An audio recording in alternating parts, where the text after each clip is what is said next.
Welcome sa Mga Panalangin Channel, kung saan nakakatagpo natin ang presensya ng Diyos. Manalangin tayo. Ama naming Diyos na makapangyarihan sa lahat. Sa gabing ito, lumalapit po ako sa inyo ng buong pagpapakumbaba at pananabik. Tahimik ang paligid, ngunit sa puso ko'y may mga sigaw na hindi ko maipahayag. May mga alalahaning pilit kong itinatago, mga tanong na paulit-ulit sa aking isipan, at mga sitwasyong tila wala ng kasagutan. Panginoon, pagod na akong umintindi sa mga bagay na lampas sa aking kakayahan.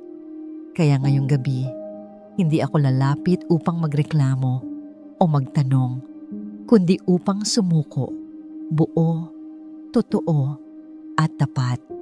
Isinusuko ko sa inyo ang lahat ng pagod, takot, at bigat ng loob. Inilalagay ko sa paanan mo ang mga bagay na hindi ko kayang dalhin. Panginoon, palitan mo ng kapayapaan ang aking pag-aalala. Palitan mo ng katiyakan ang aking pagdududa. Hayaan mong maranasan ko ang presensya mong nagbibigay buhay, at sa iyong piling, ako'y makapahinga ng may kapayapaang mula sa langit. Kapatid, kung may prayer request ka, i-comment mo at ito'y idudulog natin sa panalangin. Panginoon, Ikaw ang aking liwanag sa oras ng kadiliman, Panginoon.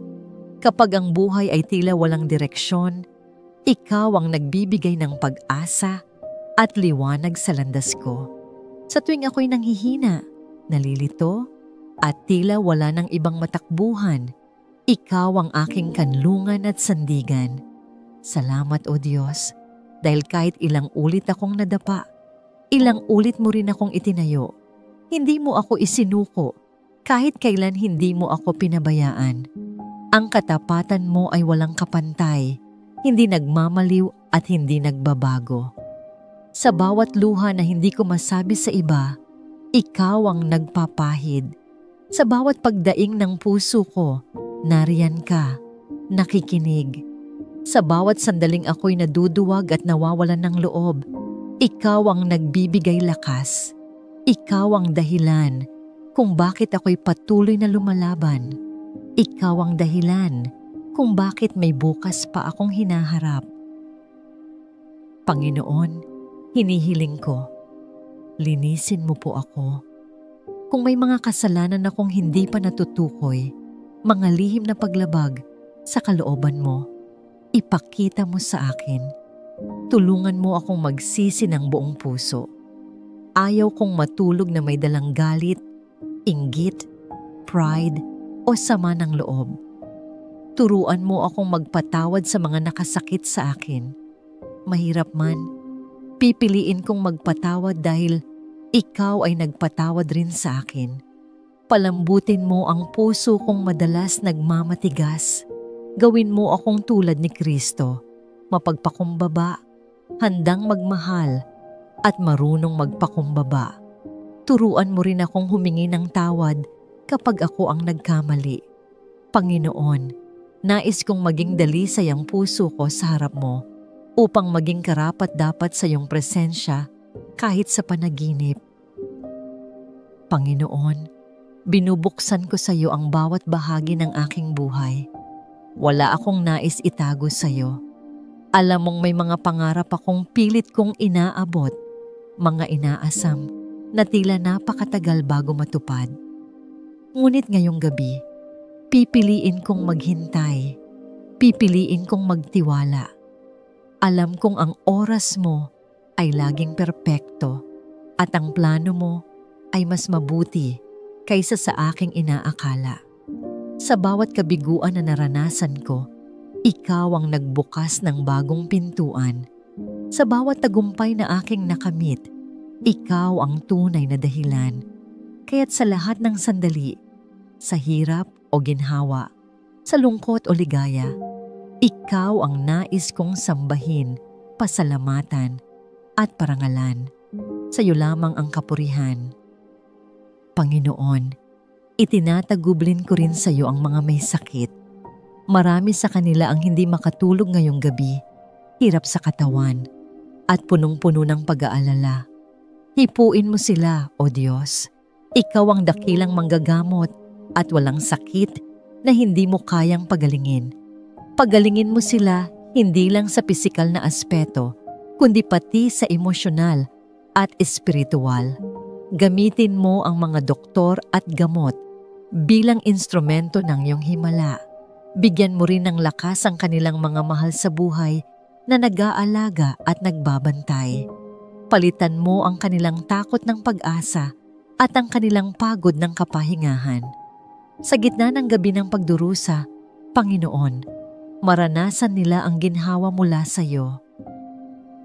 Panginoon, iniaalay ko rin sa panalangin ang mga nagluluksa. Sa gabing ito, mas tahimik ang paligid para sa kanila.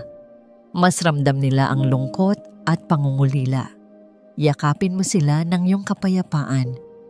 Isang kapayapaang hindi kayang ibigay ng mundo. Punuan mo ang puwang na iniwan ng kanilang mahal sa buhay. Ipabaon mo sa kanilang puso ang pag-asang may muling pagkikita sa langit. Sa gitna ng kanilang pagdadalamhati, maging lakas kanila. Paalalahanan mo sila na hindi mo sila iniwan at kailanmay hindi mo sila iiwan. Ikaw ang Diyos ng lahat ng kaaliwan. At sa bawat patak ng luha nila, O Diyos, ipaalala mo ang pangakong may bagong umaga pagkatapos ng gabi. Panginoon, dinadala ko rin sa panalangin ang aking pamilya. Kung may mga pinagdadaanan sila, emosyonal man, pisikal, pinansyal o espiritual, hinihiling ko na ikaw ang maging aming tagapag-ayos. Pagkaisahin mo kami sa pag-ibig at kapatawaran. Alisin mo ang tensyon, alitan, at mga hindi pagkakaunawaan. Naway ang kapayapaan mo ang siyang bumalot sa bawat sulok ng aming tahanan. Turuan mo kaming magmahalan ng totoo, magpatawad ng bukal sa loob, at magtiwala sa iyo bilang sentro ng aming pamilya. Panginoon, ang aming tahanan ay inyong pagharian. Ipakita mo sa amin ang kagalakan ng pagkakaroon ng pamilyang may pagkakaisa, may pananampalataya, at may tunay na kapayapaan. Panginoon, palitan mo ang aking pagod ng tunay na kapahingahan. Ang kaba ko, palitan mo ng kapanatagan. Ang duda ng matibay na pananampalataya. Ang galit ng pag-unawa. At ang pagkalito ng kaliwanagan at direksyong mula sa iyo.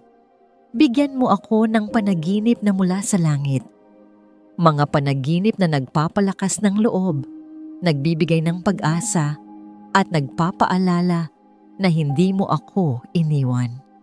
Sa aking pagtulog, hayaan mong ang Espiritu mo ang siyang magbantay sa akin. Takpan mo ako ng iyong banal na dugo.